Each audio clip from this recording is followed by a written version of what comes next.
Japan first established informal dialogue relations in 1973, which was later formalized in March 1977 with the convening of the ASEAN-Japan Forum. Since then, significant progress has been made in all areas of political security, economic finance, and socio-cultural cooperation. Let's bring in Dr. Satoru Nagao, non-resident fellow at Hudson Institute.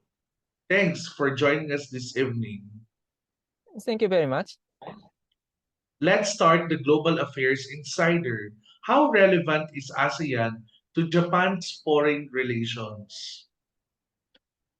Japan focusing on ASEAN for a long time, and because Japan thinks ASEAN is important, and if the Japan trade with other countries, ASEAN is a very important route. Sea lane of the communication is run in the ASEAN. So energy came from the Middle East, goes through the ASEAN countries to come to Japan. And Japan's trade with ASEAN or Japan trade with other country goes through the ASEAN.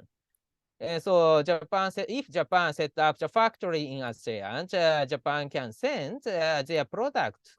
Japan can export their product from ASEAN to India, Australia, or more Middle East, Africa.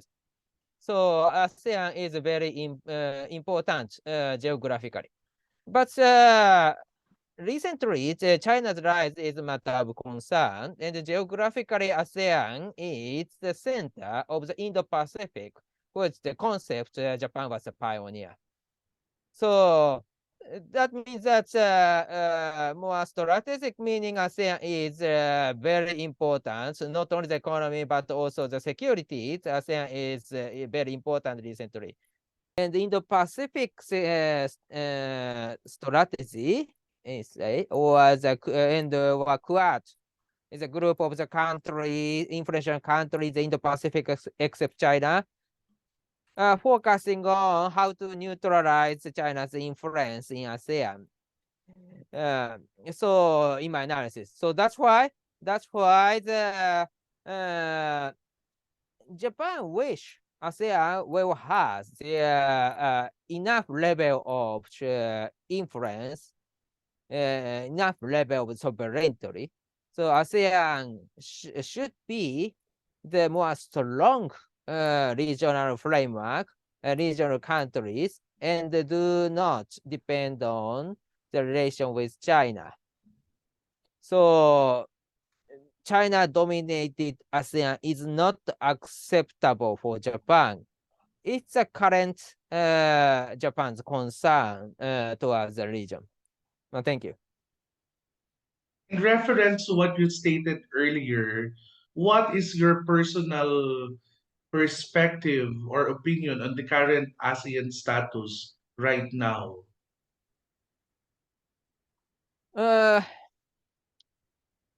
Because of the US-China competition, and because of the US-China competition is escalating, and so in the future, the time will come for ASEAN to choose the side, I believe.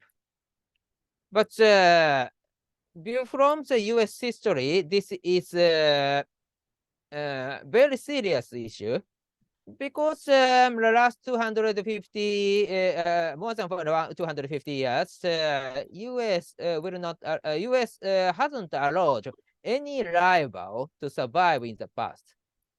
So, for example, Japan was a rival, Germany was a rival, Soviet Union was a rival, all disappeared. Therefore,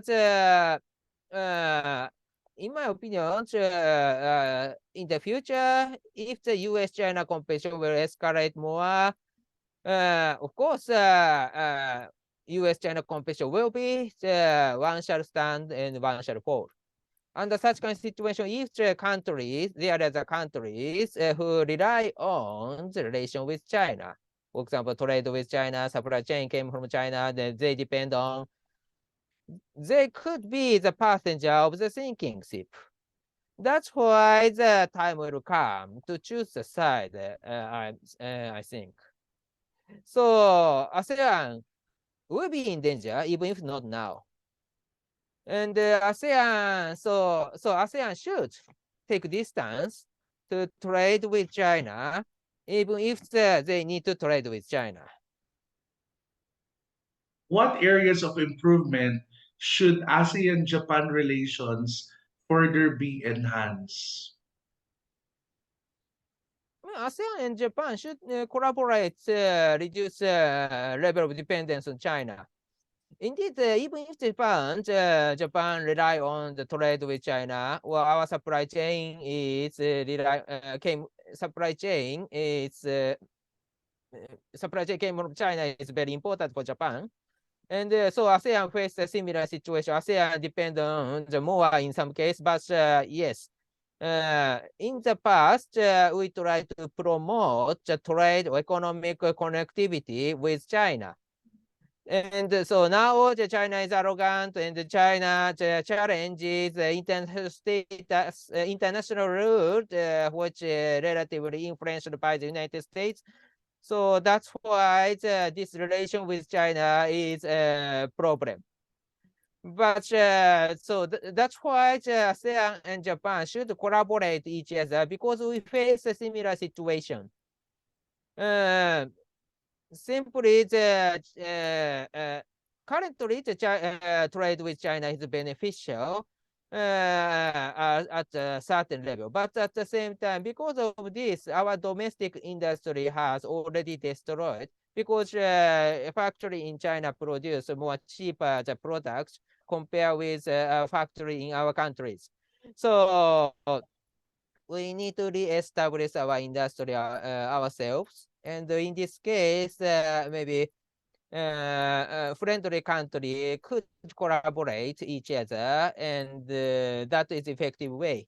So that's why ASEAN and Japan should collaborate each other. Thank you very much. What were the impact of the ASEAN-Japan relations to the current government under the leadership of Prime Minister Kishida or vice versa? Okay, the Prime Minister Abe, which country was first foreign trip? The Prime Minister Suga, which country the first foreign trips? Indeed, Vietnam and Indonesia, these countries are fast foreign trips. So this means that Japan focusing on ASEAN very much. And in case of Prime Minister Kishida, because of the Russia's aggression to Ukraine, he need to visit Europe many times or United States many times. But at the same time, he also visited ASEAN countries and Vietnam and Indonesia, and in this case Thailand also. So that's why Japan focusing on ASEAN. Because Japan's foreign policy has two phases. Two phases. The one is Japan collaborate with US and Europe, but the other phases is Japan is the Asian country. Asian country, when we call, of course, this Asian including the many countries in the Indo-Pacific, especially the ASEAN is a very important status. And so that's why this prime minister visits Vietnam, Indonesia, or other ASEAN countries as a first foreign trip to send the message we focusing on the Southeast Asia, the ASEAN countries. So because of the Russia's aggression in Ukraine, Japan stand with Ukraine, or Taiwan or South Korea stand with Ukraine. Singapore also stand with Ukraine. But other ASEAN countries do not criticize Russia in this case. So there are the opinion difference between two. But that's not a big problem because this year Japan is the host of the G7, and G7 focusing on how to persuade global South, and in this case, the global South including the ASEAN countries. So now Japan focusing on the ASEAN countries, and that is the reason every time in the Japan's foreign policies, ASEAN's status is relatively high. Yeah, very high indeed. High priority. Thank you. In 2022, Japan and ASEAN celebrated their 50 years of relations. Now, what do you think we can look forward in the years to come? Yeah, this is important step, but indeed, before the ASEAN has established, Japan focusing on Southeast Asia for a long time.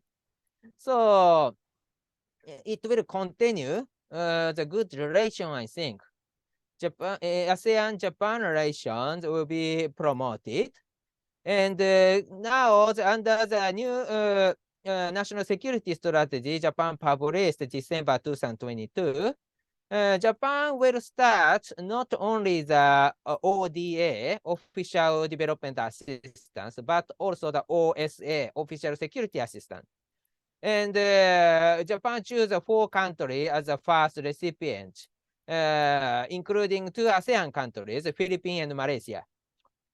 This new framework is supporting the armed force in ASEAN country because to neutralize China's influence in ASEAN, the ASEAN country needs a defense power because China is now intimidating and provoking by using their paramilitary and military forces in the South China Sea or other area in the Southeast Asia. So that's why the military power is needed. And in this case, Japan will support it. To strengthen the ASEAN's military power themselves. And at the same time, Japan also published to use the ODA as a strategic purpose. In the past, ODA just support economic development, but now more strategically, they will choose a place and choose a project and invest.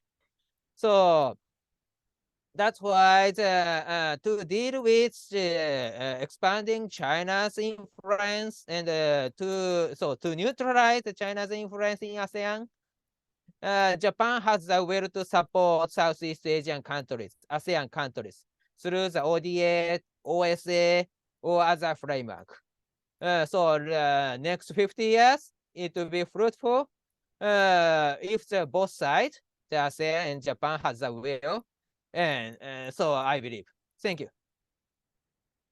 Dr. Satoru Nagao, non-resident fellow at the Hudson Institute. Thank you. Thank you. This is Reyron del Rosario. That's the Global Affairs Insider. Follow us to our next episode only here in IPDCI News Channel.